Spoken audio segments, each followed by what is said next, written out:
Bismillahirrahmanirrahim. Alhamdulillah Rabbil Alameen. Hasbunallah wa ni'mal wakil. The Lord is my light and my salvation. Whom shall I fear? And yea, though I walk through the valley of the shadow of death, I will fear no evil, for you art with me. Thy rod and thy staff, they comfort me. Thou prepares a table before me in the presence of my enemies. You anoint my head with oil. My cup runneth over, and surely goodness and mercy shall follow me all the days of my life. And I will dwell in the house of the Lord forever and ever. Amen. Assalamu alaikum. It's Wednesday. Welcome to Johnny's Bite. And thanks to all who spend time to pray and intercede for me. I'm grateful. For me and my family and I am grateful. We're grateful. Very, very grateful indeed. To all our affiliates, thank you very much indeed for spreading the word. We also want to say thank you to Adama, West Africa. They have 3 insecticides that you need. Trevor, Acetastar, and Imastar is good for your farms. They also have Visir and Weed Block and Agile. Those are great products that you should get. Also want to say thank you to Dedel Spices, Dedel Natural Spices. Taste day inside. And they are proud sponsors of Johnny's Bite and Community Voices here on Sunrise on 3FM 92.7. Now, this morning, I quickly wanted to show you something in Seshi. Show me that tower that is almost breaking off. It's one of the towers out there, Asawinso, towards the Obutan area. That's Asawinso Obutan Road. It's in the Seshi area, and it's been there. 2 years ago, I showed you. 2 years ago, I showed you. 2 years down the lane, I'm showing you again. Asawinso Obutan. ECG, good morning to you. Gridco, good morning to you. I'm just showing you this. And I'm sure that nobody is attending to it because the power is still flowing through it. So we are okay. We are waiting for the worst to happen. And then we will come and write a long, meaningless statement. A long, meaningless statement to come and say that we have seen the problem and that we will fix it. A long, meaningless statement. This is on the Obutan Asawinsu Road, right? Villages along the road, and if you scale it down, you see that it's been turned into a refuse dump. Means that people go around the place, and this is not so good. Not too good. So ECG, good morning to you. Great Co, good morning as well to you. I'm sure you have engineers who are paid every day to go to work. I'm sure this has come to your attention. 2 years is enough for you to have noticed that this tower is in a very, very bad shape. The tower is in a very, very bad shape. And so you need to attend to it. I've showed you where it is. So don't come and pretend that you don't know where it is. I've showed you. Now, play our brother's song for us. A gentleman who's playing the organ solo. He composed a very nice song because we've been talking about load shedding. We've been talking about the timetable. Mr. Yalsafuma, for senior presidential advisor, says it's only the energy minister that can give us this load shedding timetable. Well, the experts or people who are around them who have never worked at the ministry before are telling us that, oh yes, it cannot be done. It's a difficult thing. It cannot be done. It cannot be done. Well, leave the health minister, leave the energy minister to come and tell us that it cannot be done.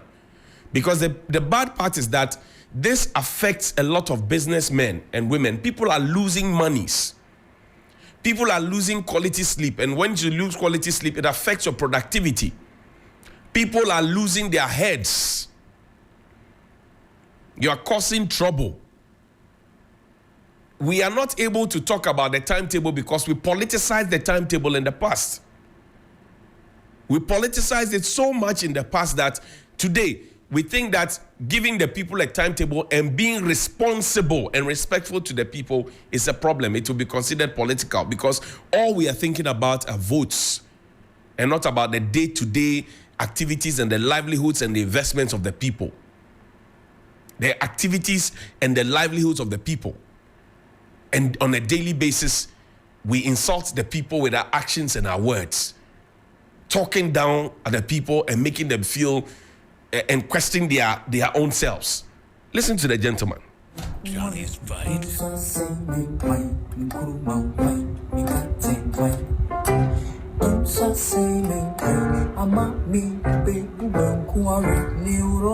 So say me, I'm a me, baby, kuare. So say me, I'm kuruman quite. So say me, I'm a me, baby, kuare. So say me, I'm a me, baby, kuare. Moving brain, yes, it's true. Moving brain, taxi. Baby, who no banquet, every side, you so saving quite. I'm so saving quite. I'm up me, baby, banquet. I'm so saving. I'm up me, baby, banquet. I'm laughing in Earth Major. Dumsor saving coin. Now, let's move away from that. And over the past 2 days, I've been talking about land grabbing. I promised you last week, and we are on that series. I just learned yesterday that on the matter of the Parks and Gardens land, a case has been filed in the court. So I will hold my fire on that and allow the courts to dispense the issue. Show me the rate, and I will hold my fire on that. So the gentleman, Reverend Dr. Ezekiel, of Danny Ike estates, right? They have taken the Parks and Gardens to court. The document is there. Please put it up there for me. The court document is there so that I'll hold my fire. But I just want to show you that I have been informed that there's a court matter. I got wind of it yesterday. And so I'll hold my fire so to prevent any sub judice issues from happening. And that's it. It's a writ that's dated the 18th of April 2024 is Danny Ike Estate Development Limited. They are the plaintiffs, and they are taking the Department of Parks and Gardens to court. Essentially, they are saying that they should keep off because they have acquired the land and etc. etc. So that's it. The Parks and Gardens land that was acquired in 1952, I showed you yesterday, October 1952. Dr. Nkrumah had the thoughts for it and all of that. Now we're told that certain Danny Ike Estate Developers Limited, owned by one Reverend Dr. Ezekiel, they are in court. So I will hold my fire on it. But one thing I cannot hold my fire about is to go to the Accra Metropolitan Assembly and say good morning to the mayor or the chief executive. And if my information is correct, the chief executive is not in the country as we speak. But there's a municipal coordinating director. There's a letter that has been written. Just put any of those EMA letters up for me. And there's a sanitary site. So this was written in 2020. Expand it for me, enlarge it for me and pull it up. 2020, Accra Metropolitan Assembly, Abekuma South Metro, and it was dated the 12th of October 2020 when we had COVID. It says, "Dear Sir or Madam, you are by this notice being informed by Ablekuma South Sub-Metro of the Accra Metropolitan Assembly 1. Report yourself to the Ablekuma South Sub-Metro by the 15th of October 2020 to avoid further action being taken against you as stipulated by the Local Government Act 936. Remove the said unauthorized structure within 7 days on receipt of this notice. 3. Provide building permit for the said structure and all necessary documents to the office within 7 days. Pay your property rate or ground rent in full 15th of October 2020 to avoid further action being taken against you as stipulated by the Local Governance Act 936. Provide license permit for the business or activity you are engaged in, and sign there." So this literally looks like a threat to me. I will obey.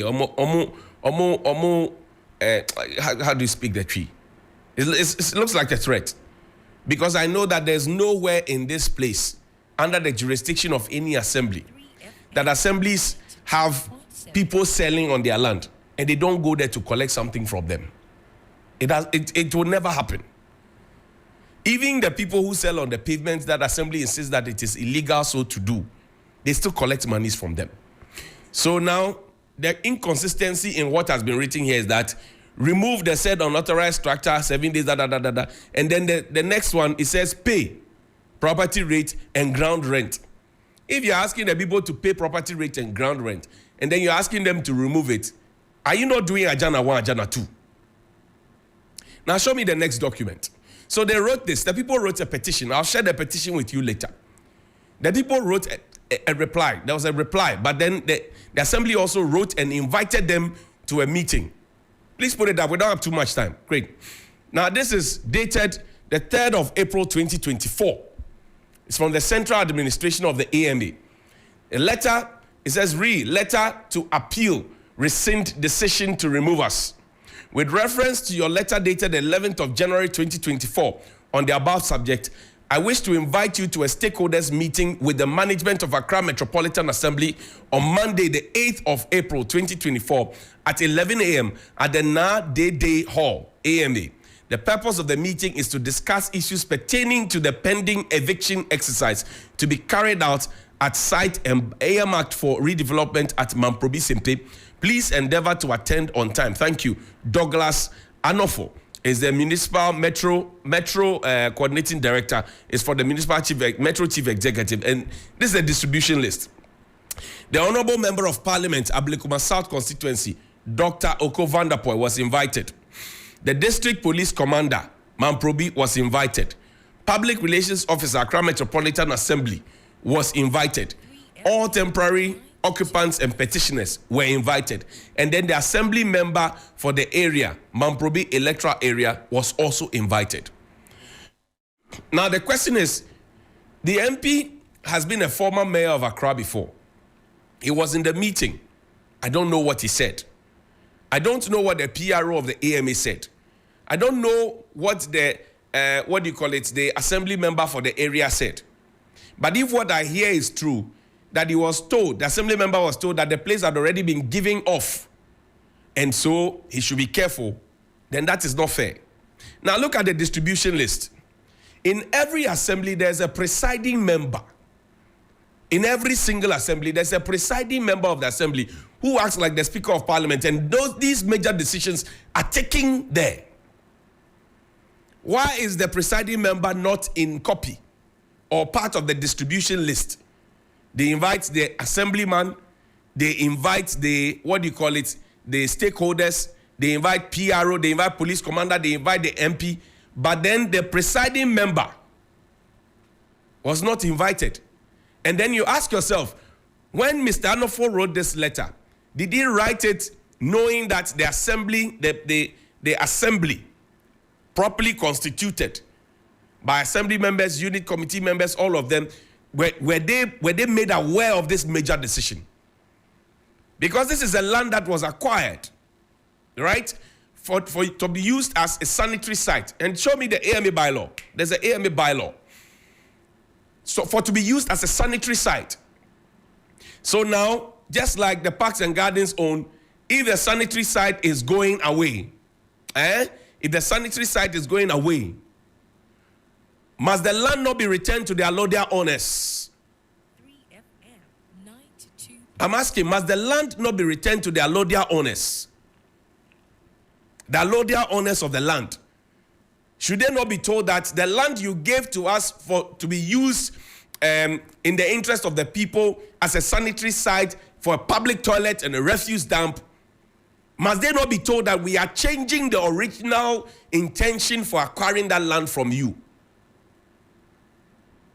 Land grabbing, is it happening? Now, this is what the bylaw says. There's a portion of the bylaw on public toilet operation. Enlarge it for me. It's on the third page. Enlarge it. It says, the assembly shall be solely, right? Shall be extremely, exclusively responsible. Please enlarge it for me. Exclusively responsible for the operation of public toilets within the jurisdiction. The assembly shall be exclusively responsible for operation of public toilets within the jurisdiction. Notwithstanding the, the preceding paragraph, the assembly may franchise public toilet operation to private contractors, It's there. Now you ask yourself the question, are sanitary sites outlawed by the AMA, because this is in the bylaw which was promulgated in 2019. It's a revised edition promulgated in 2019. So it means that the AMA still recognizes the position of public toilets in our body politics and in our national life. So why is it that, show me the pictures of the buildings.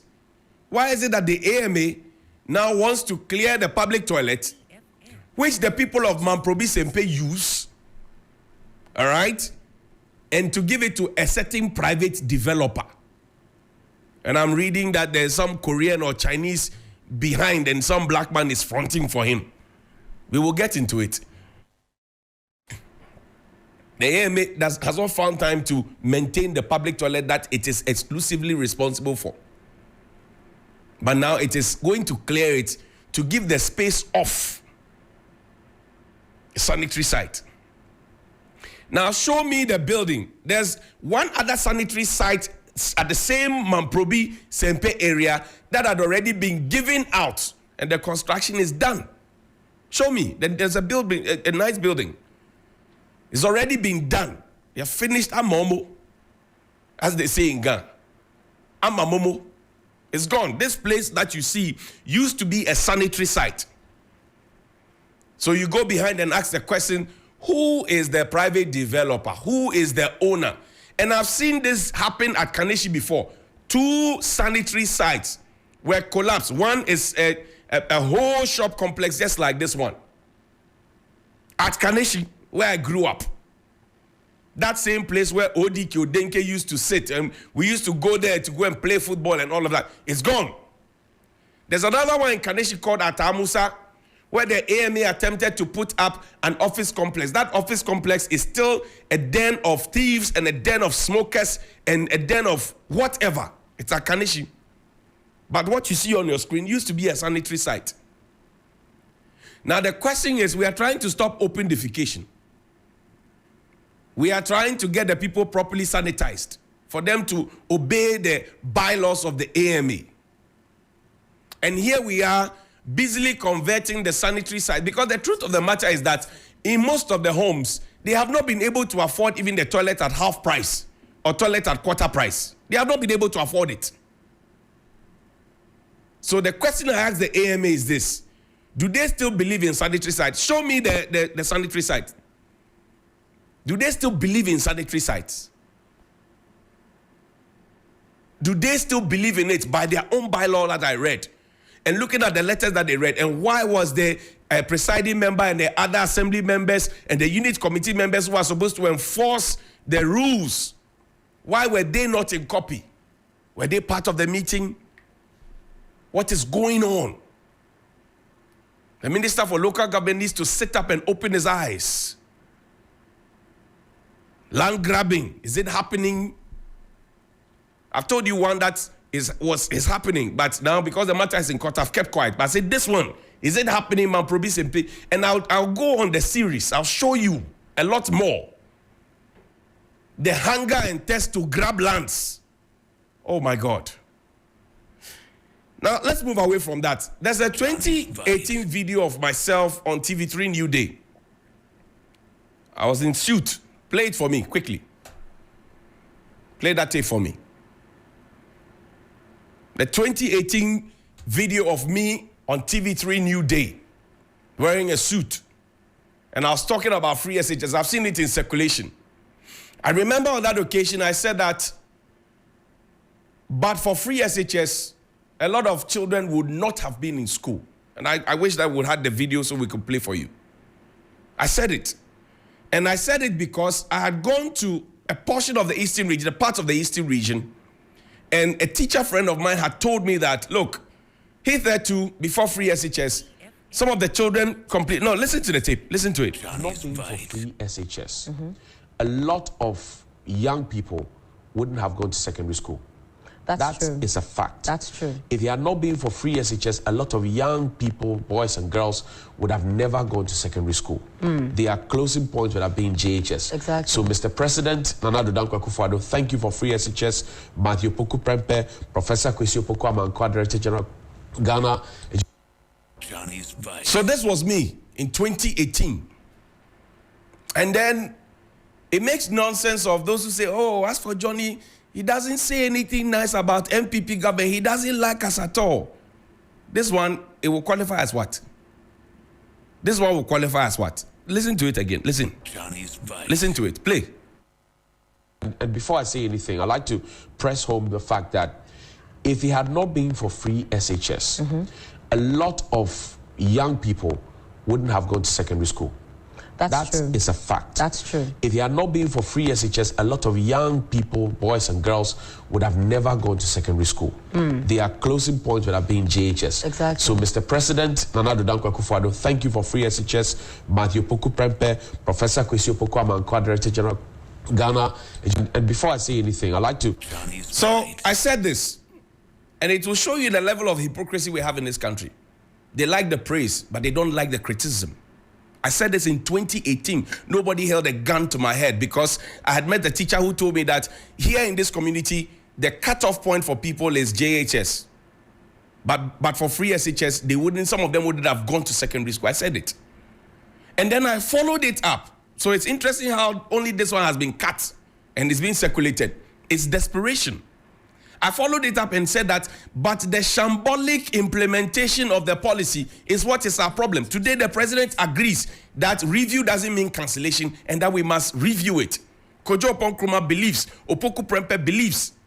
They all believe that we need to review it. They themselves have said it after they left that Pediasi retreat, cabinet retreat, they came down. They said we need to review.